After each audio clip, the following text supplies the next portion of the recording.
Andre Gaines, director of The Dutchman, is joining us at the Martha's Vineyard African American Film Festival. Andre, thank you for being here. Thank you. What does it mean to bring a film like The Dutchman to the film festival? Oh, man.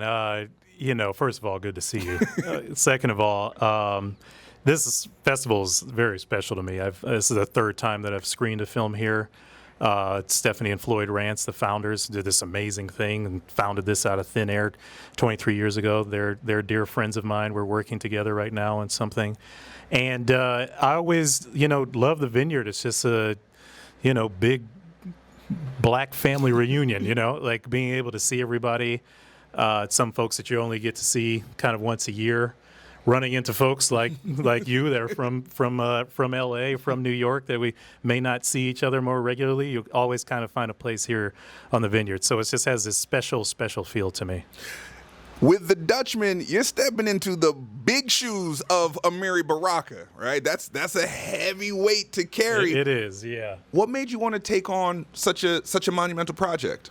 Well, I chased the rights for this for like over 6 years, and this really was something that was near and dear to me. I think anybody who's gone to film school or drama school or done any type of plays or theater work is familiar with this play. This is the seminal play that started the Black Arts Movement in 1964 with Amiri Baraka. At the time, his name was Leroy Jones. And, it's revolutionary in what it is. And so, the idea was initially that it was going to be fairly easy because there's only two people. It's like right. Clay and Lula. But once we started to dive further into the story and realize that there was a much grander world here that we could expand and really kind of give an opportunity for the audience to know who these characters are. And then once I got a chance to talk to Amiri Baraka's widow, Amina Baraka, and his sons, Amiri Jr. and Raz Baraka, who's running for governor right now, they really felt comfortable with the vision that I had for it. And the only reason that they didn't want to do it for a long period of time because there was a lot of pain, sort of inherent in the words of the play itself. And so the idea was to modernize it, to make it something more contemporary for now. So, I was just very lucky and very honored to be able to finally do it.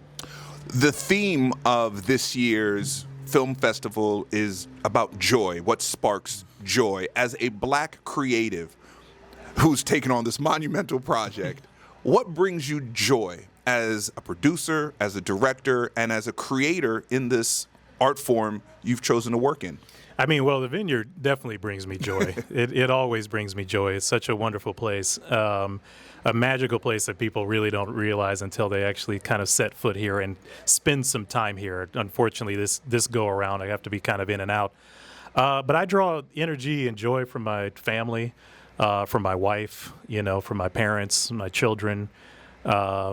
It's all of those kind of lived experiences serve my writing as an artist and my directing as an artist, and really kind of everything that I do. My wife, my wife, she's a tough critic, and I always run everything by her first, and if it doesn't pass the smell test, I don't do it. I know the feeling. Yeah, and I just keep on moving. It's like, I'm not going to see that, but that's sort of the camaraderie and relationship we've been able to build over the years. You mentioned your wife, who knows my wife. So, for full disclosure, our children go to school together. Yeah. And I want to talk about and bring that up because it feels that the black creative world is so small.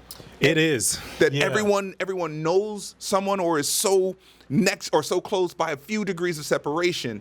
How do we then expand it?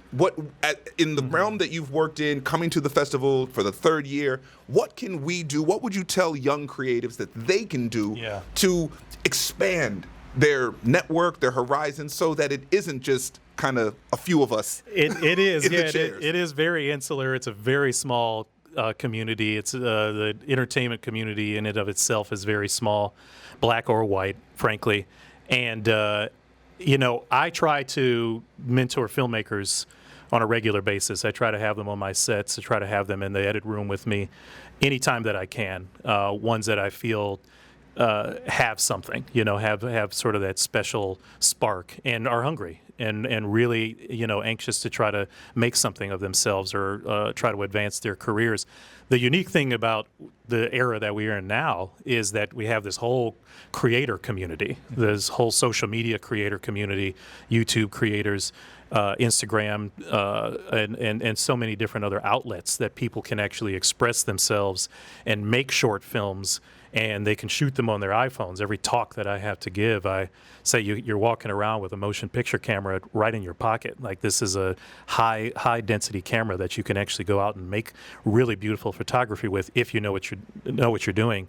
And so I think that that's kind of the best way. And these types of festivals, honestly, really taking advantage of the opportunity to meet some of the young filmmakers, go to the events, see some of the short films, because most filmmakers can only afford to be able to make like a short film, and really championing and kind of getting behind the work that they're doing. So I think it's a really exciting time, even with AI. Like with AI, I think it's a really exciting time to find new ways and new tools to collaborate, expand the medium of film without it costing, a mortgage in order to do it. Storyteller, mentor, producer, director of The Dutchman, Andre Gaines. Thank you so much for joining us. Thank you, man. Good to see you. Good to see you. Okay. All right.